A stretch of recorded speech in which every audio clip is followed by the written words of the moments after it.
मुख्यमंत्री हेमंत सोरेन ने विधानसभा में जो दावे किए थे उसका पोल खोलने का काम भाजपा के प्रदेश अध्यक्ष बाबूलाल मरांडी ने भाजपा के प्रदेश कार्यालय में प्रेस कॉन्फ्रेंस कर किया।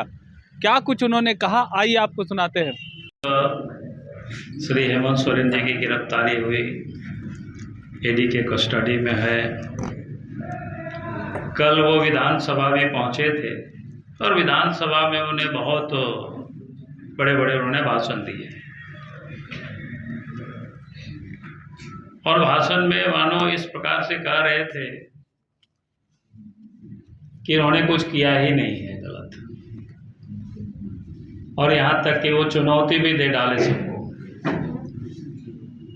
कि अगर मेरे नाम से कोई प्रॉपर्टी कोई बता दे, दिखा दे, तो हम राजनीति से संन्यास ले लेंगे। अब पता नहीं कि वो वास्तव में जो लोग कहते हैं ना कि इसी को कहते हैं चोरी भी और सीना जोरी भी। मतलब आदमी चोरी भी करता है, सीना जोरी भी करता है। और उन्होंने 8.5 एकड़ जमीन के बारे में उन्होंने चर्चा की,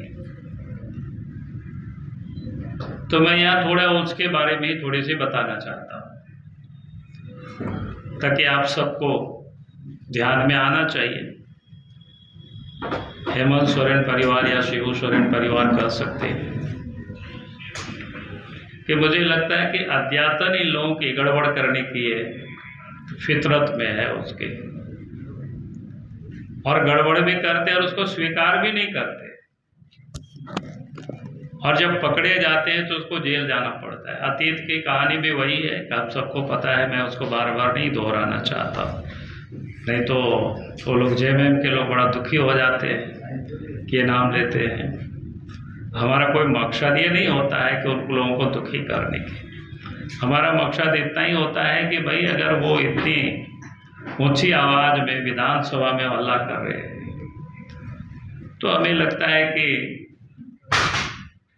जनता को भी जानने का हक है आखिर वो मामला क्या है, और उस जमीन के साथ और जमीन के साथ भी किस प्रकार से उसका जुड़ाव है, ये भी हमें इस बात को समझना चाहिए।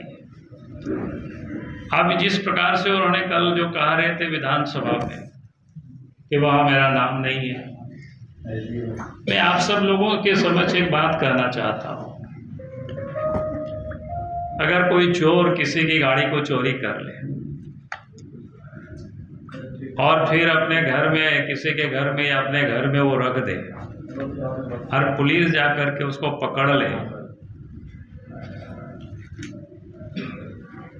तो क्या कहेंगे, गाड़ी तो मेरे नाम का है नहीं, तो मेरा है नहीं, यही ना चोर कहेंगे उसके अनुसार। तो भाई इस प्रकार का नहीं। और फिर मनी लॉन्ड्रिंग को क्या कहते हैं,